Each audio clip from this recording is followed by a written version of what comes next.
7 সদস্যের band BTS দেশের গণ্ডি ছাড়িয়ে নিজেদেরকে আন্তর্জাতিক সাংস্কৃতিক অঙ্গনের উজ্জ্বল নক্ষত্র হিসেবে প্রতিষ্ঠা করেছে। বিশ্বের বিভিন্ন দেশে সঙ্গীতানুষ্ঠান অংশ নিয়ে এবং সঙ্গীতের চার্টগুলোতে শীর্ষস্থান অধিকার করে ব্যান্ডের সদস্যরা দক্ষিণ কোরিয়ার অর্থনীতিতে বিলিয়ন ডলারের অবদান রেখেছেন। এবারে বিটিএস ব্যান্ডের সদস্য সুগা ঘটালেন বিপত্তি। গত শুক্রবার 27 সেপ্টেম্বর সিউলের একটি জেলা আদালত তাকে মদ্যপ অবস্থায় স্কুটার চালানোর দায়ে জরিমানা করে। আদালত তার ড্রাইভিং লাইসেন্সও বাতিল করে। মদ্যপ অবস্থায় স্কুটার চালানোর দায়ে জনপ্রিয় কে-পপ ব্যান্ড বিটিএসের সদস্য সুগাকে $11,500 যা কোরিয়ান মুদ্রায় 1.5 কোটি ওয়ান জরিমানা করেছে দক্ষিণ কোরিয়ার আদালত। যত্ন ভালোবাসা থাকলে সব রান্নাই সুস্বাদু হয়।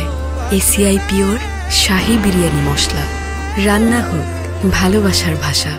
গত আগস্টে বাড়ির কাছে এক রাস্তায় স্কুটার নিয়ে প্রায় অচেতন অবস্থায় পড়েছিলেন সুগা। সেখান থেকে তার উঠে দাঁড়ানোর চেষ্টা দেখেই সন্দেহ করেন পুলিশ সদস্যরা। রক্ত পরীক্ষার পর তার শরীরে অ্যালকোহল শনাক্ত হয়। আগস্টে ভক্তদের উদ্দেশ্যে দেওয়া এক বার্তায় ক্ষমা চান সুগা।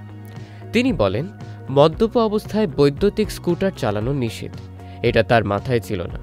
এ ঘটনার পর দেশ জুড়ে ব্যাপক সমালোচনার শিকার হন এই র্যাপার।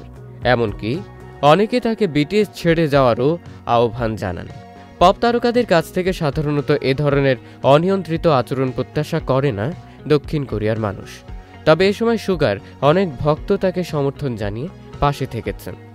31 বছর বয়সী কে-পপ তারকা দক্ষিণ কোরিয়ার আইন অনুযায়ী ব্যান্ড থেকে সাময়িক বিরতি নিয়ে সামরিক বাহিনীতে যোগ দিয়েছেন।